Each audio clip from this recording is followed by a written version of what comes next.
In August last year, Taliban seized to power. They promised they have changed. They call themselves the Taliban 2.0. But what has changed? I'm being joined by a very renowned human rights activist, Zarifa Ghaffari. Thank you for speaking to Times Now, Zarifa. You're most welcome. Thank you so much for giving me this opportunity. Zarifa, let me begin by asking, Taliban call themselves the Taliban 2.0. How far do you see that the Taliban has changed? I'm really curious to know about it, that whom they promise that they will change. Because if they exactly promise that they will be changed and someone got this promise from them, so that person needs to, or that team or that country or whoever it is, they need to come up nowadays and answer all the questions. So that's so clear. We knew from that starting that they will not change and they will never get that, because it's not just a war. It's not just terror. It's an ideology which they are carrying it, the same from that starting of their presence in Afghanistan. After the fall of Mujahideen, after the retook of Kabul by power in 90s, they had the same thing. They were the same people, and the same thing was happening that time as well. They was promising women rights and education and everything of women time to time, but it was just a promise. And all during the 7 or 6 years of their time, their governance in Afghanistan, they never agreed on what they promised. So, Zarifa, how do you describe the condition of women and young girls in the country right now? In a country where women are able or allowed, not able, but are allowed legally, and unsocial wise, to sell their body parts, to sell their children, to sell their household, to sell their dreams, hopes, everything, but not able to study or work and earn some money legally and with honor to feed their family. So definitely that could be the worst happening to women.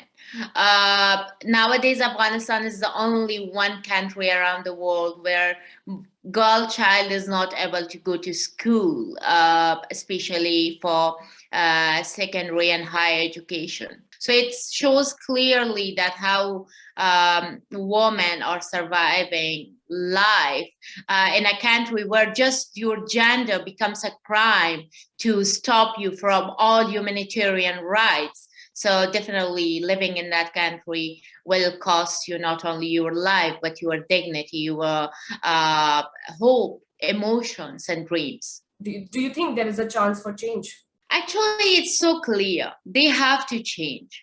They have to change. Not only starting from that small resistance or activities inside the country, but global wise, there is a big amount of resistance going on. There is previously, and in the history of Afghanistan, it was always men rising up and changing the situation. But this time we see it globally that there are women who are stepping up. Women of Afghanistan are not anymore women of 90s. So it's so clear that they have to change. Otherwise, they need to just give up. You also recently visited Kabul, if I'm not wrong. How do you see the country has changed? But just few days later, the closure of schools, and that also in a way that schools were open, girls were already inside school for 1 or 2 hours, and then suddenly Taliban are coming and kicking them out of their classes. So this is, this was that, climbing up into the top of a mountain and then without having anything in your hand to help you and support you, you fell down and you broke into pieces.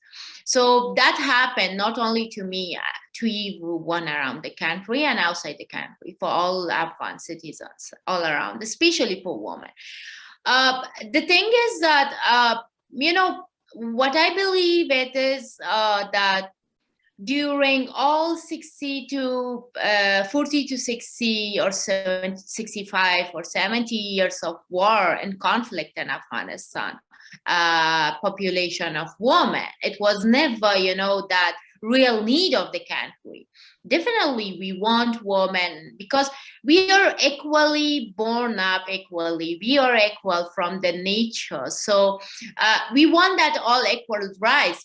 We never had we still during when I was at 26 February, I was in Kabul. So then I traveled to one of remote villages of Wardak province where I was mayor. So I traveled to this village, and this Wardak province is just 25 kilometers far from Kabul city, the capital of Afghanistan. Wardak province, which is if the road is properly well built, so it's just 4 hours far from the capital.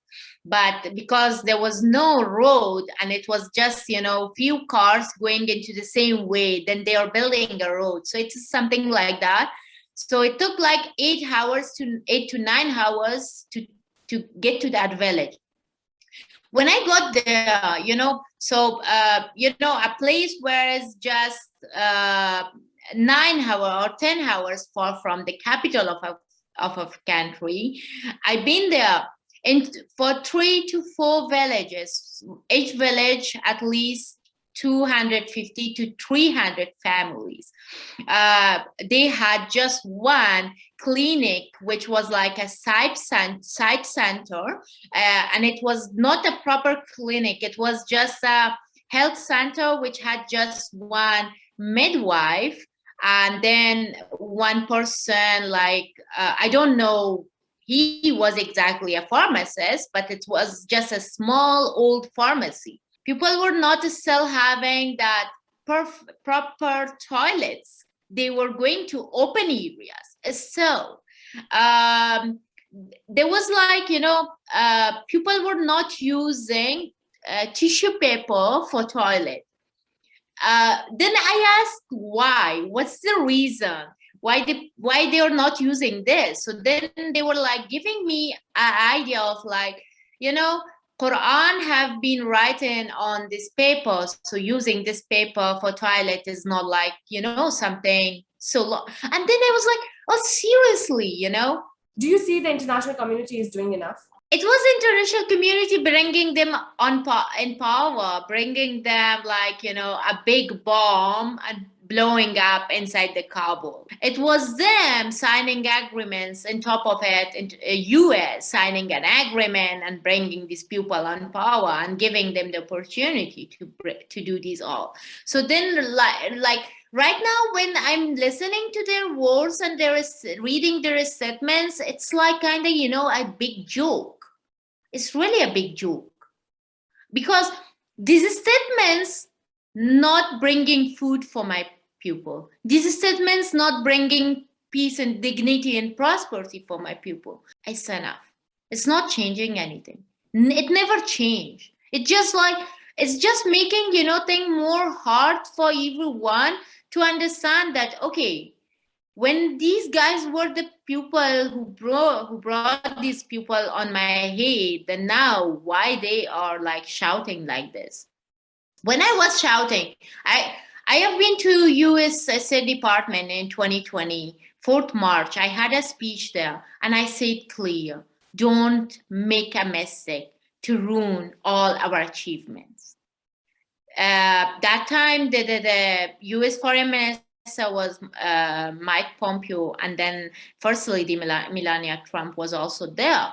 So I asked them, not only that in my speech, but then we had a private conversation as well, and I asked them, just a few weeks before the fall of Kabul, the Foreign Minister of US Blinken came to Kabul, and we had a meeting inside US Embassy in Kabul. There, face to face, I told him myself not to do this. At least if you don't have any kind of guarantee not to do this. But But when you know that the only thing matters for them is their own business, not your life. It's their own power, not your life. It's their own, these power games between China, Russia, and US, And then you realize, that how amazingly they're just using you as a tool to reach their own goals. Thank you for joining Times Now. You're most welcome.